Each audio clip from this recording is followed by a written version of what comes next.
ఇదొక ఆసరాగా అయిపోయింది. వ్యవసాయ రంగం అంటే ఒక చులకన భావం. అదే దానికి నిదర్శనం ఉదాహరణ తీసుకుంటే ఇవాళ డీజిల్ కొరత విపరీతంగా ఉంటే ఇవాళ 4510 ఇవాళ రాష్ట్రంలో బంకులు ఉంటే ఆ బంకుల్లో 70% డీజిల్ లేకుండా చేసి ఇవాళ డీలర్సు ప్రభుత్వం కుంభక్కై. అలాగే ఇవాళ రైతులకి డీజిల్ అవసరం లేదు, కానీ రాజధానికి మట్టికి డీజిల్ అవసరం, రాజధాని నిర్మాణాలకు మట్టికి డీజిల్ అవసరం అని ప్రభుత్వం జీవోలు ఉత్తరాలు రాస్తుందో మనం కళ్ళ కట్టినట్టుగా చూసాం. ఇవాళ మన కేంద్రంలో మన ఎంపీలు ఎవరైతే ఉన్నారో పార్లమెంట్లో ఇవాళ మంత్రి గారిని కలిసి, అక్కడ పార్లమెంట్ మంత్రి గారిని, పెట్రోలియం మంత్రి గారిని కలిసి ఇవాళ రాష్ట్రంలో డీజిల్ కొరత ఉందంటే మీ రాష్ట్రంలో డీజిల్ కొరత లేదని కేంద్ర ప్రభుత్వం చెప్తా ఉంది.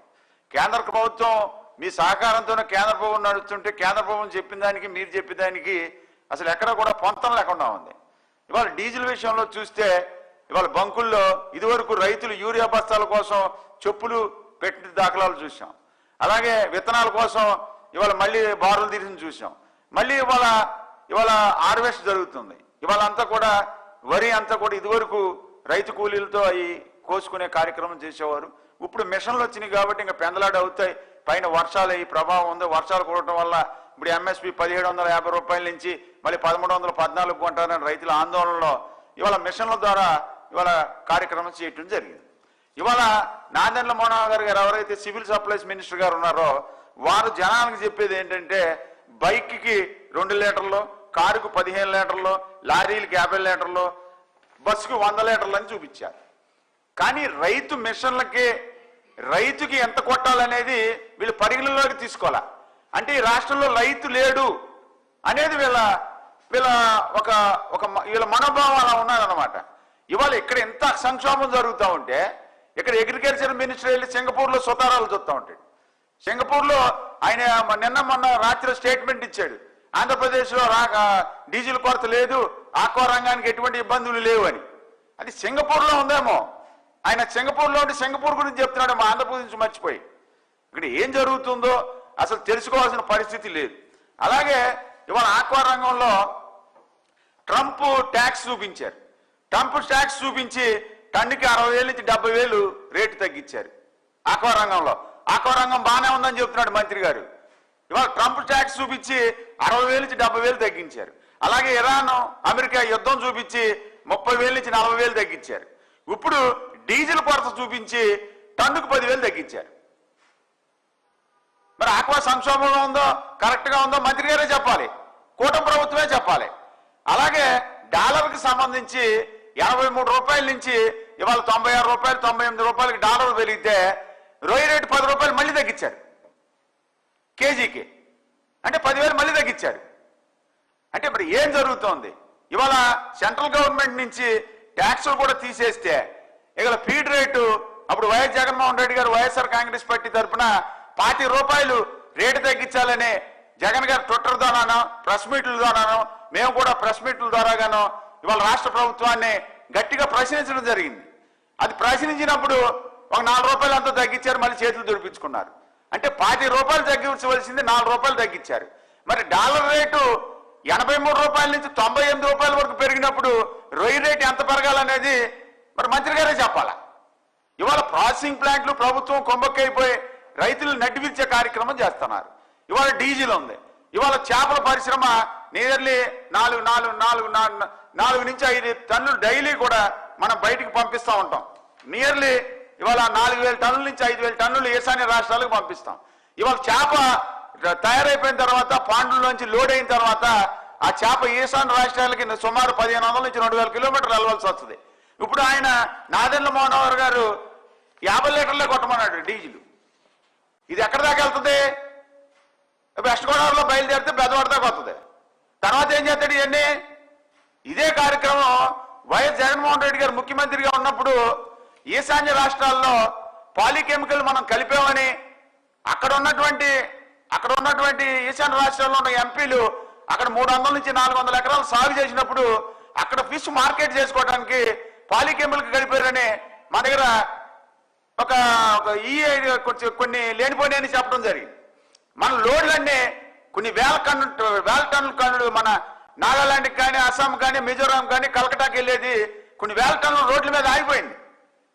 అప్పుడు అప్సరా వైస్ చైర్మన్ గా ఆ రోజు పొలం మాణికన్న గారు స్పెషల్ చీఫ్ సెక్రటరీ సీఎం గారి దగ్గరికి వెళ్ళి మేమందరం మాట్లాడితే అప్పుడు జగన్మోహన్ రెడ్డి గారు అప్పుడు ఉన్నటువంటి సెంట్రల్ మినిస్టర్ పురుషోత్తం రూపాల గారితో మాట్లాడి అక్కడ ఉన్న సార్తో పాటు వాడు ఎంపీలుగా చేసిన వాళ్ళు ముఖ్యమంత్రిగా ఉన్నారు కాబట్టి వాళ్ళతో మాట్లాడి 24 గంటల్లో ఈ ఫిష్ లోడ్ అంతా కూడా ఈశాన్య రాష్ట్రాల్లో సేల్ చేసి మన రాష్ట్రంలో పాలీకెమికల్ కలపట్లేదు అని ఛాలెంజ్ చేసి ఆ గవర్నమెంట్కి మనం నిజ నిర్ధారణ చేసి సర్టిఫికెట్లతో సహా మనం ఇచ్చిన కార్యక్రమం ఉంది. ఇవాళ చేపల రైతులందరికీ తెలుసు, ఇవాళ డీజిల్ కొరత ఉండి మీరు చేపల రైతులు పడితే విజయవాడ దాకా వస్తే చేప ఎక్కడి నుంచి పంపుతారు? ఫ్లైట్ లో పంపుతారా, కార్గోలో పంపుతారా? రాష్ట్ర ప్రభుత్వం అని చెప్పిందా రైతులకి? ఇవాళ ఆక్వా రైతులు ఉన్నారు. ఇవాళ ఆక్వా రైతులకి ఇవాళ ప్రొక్యూర్మెంట్ జరుగుద్ది. జరిగిన తర్వాత అక్కడి నుంచి కోనసీమలో ఉంది, లేకపోతే ఇక్కడ ఉంది. ఒక ప్రాసెసింగ్ ప్లాంట్ ఏమో వైజాగ్ లో ఉంటుంది, ఒక ప్రాసెసింగ్ ప్లాంట్ ఏమో ఎక్కడ మన ఒంగోలులో ఉంటుంది, ఒక ప్రాసెసింగ్ ప్లాంట్ ఉయ్యూరులో ఉంటుంది. రకరకాలుగా ప్రాసెసింగ్ ప్లాంట్ 130 ప్రాసెసింగ్ ప్లాంట్లు ఉన్నాయి. అందులో 70 కంపెనీలు అసోసియేషన్లో ఉంటాయి. ఉన్నప్పుడు మీరు 50 లీటర్లు కొట్టితే ఈ రొయ్య అక్కడి నుంచి ప్రాసెసింగ్ ప్లాంట్కి ఎప్పటికి వెళ్తుంది? అది పచ్చి సరుకు వాసన వచ్చేస్తే కోల్డ్ స్టేజ్ లో పెట్టకుండా రొయ్య రైతు నాశనం అయిపోతాడు. మీరు ఈ కార్యక్రమాలు చేస్తా మీరు ఏది లేదు, అన్ని కలబు లేని ఉన్నట్టు వందలు ఉన్నట్టు చెప్పటం. ఇవాళ ఆంధ్రప్రదేశ్ లో ఆక్వా రంగాన్ని చూసుకుంటే 64,000 కనెక్షన్స్ ఉన్నాయి. ఆక్వా జోన్ కానీ, నాన్ ఆక్వా జోన్ కానీ. ఇందులోంచి వైఎస్ జగన్మోహన్ రెడ్డి గారు ముఖ్యమంత్రిగా ఉన్నప్పుడు ఇవాళ 4,64,000 ఎకరాలు కల్చర్ చేస్తే 3,50,000 ఎకరాలని ఆక్వా జోన్ పరిధిలో 10 ఎకరాల లోపు తీసుకొచ్చి 3,640 కోట్లు ఇవాళ 5 సంవత్సరాల్లో ఈ రాష్ట్ర ప్రభుత్వం అప్పుడు ఉన్నట్టు వైఎస్ జగన్మోహన్ రెడ్డి గారు ఇచ్చాం. ఇప్పుడు వరకు మీరు ఇచ్చింది అంతా 2 సంవత్సరాలు గడుస్తుంది. ఆ రోజుల్లో మేము ఆక్వా జోన్ పరిధిలోకి రాష్ట్రం మొత్తం 64,000 కనెక్షన్స్ ఉంటే ఆక్వా జోన్ కానీ, నాన్ ఆక్వా జోన్ కానీ, దాన్ని మేము 50,800 కనెక్షన్స్ ని ఆక్వా జోన్ పరిధిలోకి తీసుకొచ్చాం. మీరు అసెంబ్లీలో జరుగుతున్నప్పుడు ఆక్వా రైతులందరికీ మేము ఇచ్చేసాం, సూపర్ 6 సూపర్ సక్సెస్ అంటున్నారు. ఎవరు సక్సెస్? రాజధాని పేరుతో డబ్బులు సంపాదించుకోవడంలో, బంకుల పేర్లు చెప్పి డీజిల్ పేరు చెప్పి డబ్బులు సంపాదించుకోవడంలో, ఇథనాల్ పేరు చెప్పి డబ్బులు సంపాదించుకోవడంలో, రైతుల పేరు చెప్పి డబ్బులు సంపాదించుకోవడంలో మీరు సూపర్ సక్సెస్ గా కనపడింది రాష్ట్ర ప్రజలకి. ఏం జరుగుతుందనేది ఎవరికి తెలియదు. మీరు 50,000 కనెక్షన్లకు మించి వైఎస్ జగన్మోహన్ రెడ్డి గారి గవర్నమెంట్ లో 50,800 కనెక్షన్లకు తప్ప మీరు ఈ 2 సంవత్సరాల్లో 50,800 కనెక్షన్స్ మించి ఒక్క కనెక్షన్ ఇచ్చానని ఈ రాష్ట్రంలో ఉన్న ఆక్వా రైతులకు మీరు చూపించండి. మీరు చూపించండి. వైఎస్ఆర్ కాంగ్రెస్ పార్టీ తరఫున మేము ఛాలెంజ్ చేస్తున్నాం. మీరు చూపించండి ఒక్క కనెక్షన్ అన్న ఎక్కువ ఇచ్చారేమో. మేమిచ్చిందే మీరు ఇచ్చారు. మీరు గతంలో 2014 నుంచి 19 వరకు ముఖ్యమంత్రిగా ఉన్నప్పుడు చంద్రబాబు నాయుడు గారు ₹2 యూనిట్ ధరకు ఇస్తానని చెప్పి చివరి 6 నెలలు ఎగ్గొట్టారు. ఇది మళ్ళీ రైతుల మీద పెనువారం పడుతుంది, మళ్ళీ రైతులు పాత బిల్లుల్లో ఈ బిల్లు కలిసి వస్తుందని ఆనాటి ముఖ్యమంత్రి వైఎస్ జగన్మోహన్ రెడ్డి గారు దృష్టిలో పెట్టుకుని 340 కోట్లు మళ్ళీ డిస్కమ్లకు కట్టాం మనం. ఆ రోజు ముఖ్యమంత్రిగా వైఎస్ జగన్మోహన్ రెడ్డి గారు కట్టారు. కట్టి యూనిట్ ధర ₹1 సబ్సిడీ ఇచ్చారు. ఇవాళ మీరు ఎవరికి ఇచ్చారు ₹1 సబ్సిడీ? సూపర్ 6 సూపర్ సక్సెస్ గా చెప్పే అర్హత మీకు ఉందా? ఏ రైతుకి ఇచ్చారు మీరు చూపించండి. ఇవాళ మొక్కజొన్న రైతుల గురించి మాట్లాడుతున్నారు. ఇవాళ మొక్కజొన్న ఇవాళ విపరీతమైన పంట పండితే ఇవాళ తెలంగాణలో 2,400 కొంటుంటే ఇక్కడ ఎంత కొంటున్నారు రైతులకు చెప్పండి. ఇవాళ అలాగే డీజిల్ కొరత ఉందని చెప్పి మీకు ముందు తెలవదా? ఇవాళ ఇదివరకు వైఎస్ జగన్మోహన్ రెడ్డి గారు ఆర్బీకే కేంద్రాల ద్వారాగా ఖరీఫ్లో ఎంత పంట నమోదవుతుంది, అలాగే దాల్వా సారాకు కూడా ఎంత పడుతుంది, ఖరీఫ్లో ఎంత, రబీలో ఎంత అనేది మన ఆర్బీకే కేంద్రాల ద్వారా పంట నమోదు కార్యక్రమాలు చేసి జగన్మోహన్ రెడ్డి గారు రేపు జూన్లో ఎప్పుడైనా వర్షాలు వస్తే, అకాల వర్షాలు వస్తే, పంట నష్టపోతే మనం ఎంత డబ్బు రైతులకు ఇవ్వాల్సి వస్తుందని ఒక క్యాలెండర్ రిలీజ్ చేసిండు ఆయన.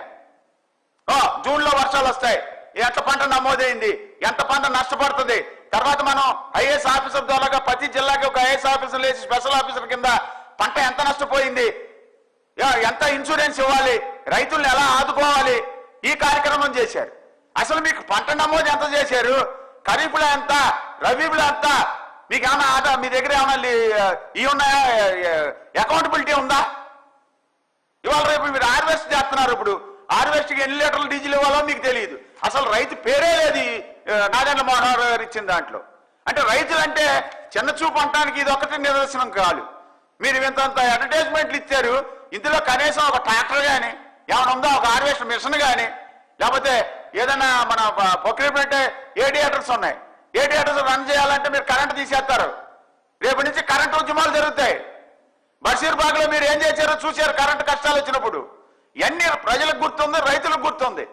ఏదైనా ఇవాళ ఒకటే అడుగుతాం, వైఎస్ఆర్ కాంగ్రెస్ పార్టీ తరఫున 24 గంటల్లో డీజిల్ కొరత లేకోకుండా మీరు చూడని పక్షంలో ఆక్వా రైతులు కానీ రైతాంగానికి కానీ నష్టం జరిగే పరిస్థితుల్లో 24 గంటల్లో వైఎస్ఆర్ కాంగ్రెస్ పార్టీ తరఫున, అలాగే వైఎస్ జగన్మోహన్ రెడ్డి గారి ఆదేశాలు, సూచనలు, సలహాల మేరకు రాష్ట్రంలో ఉన్న బంకులన్నీ కూడా ముట్టడించే కార్యక్రమం చేస్తాం.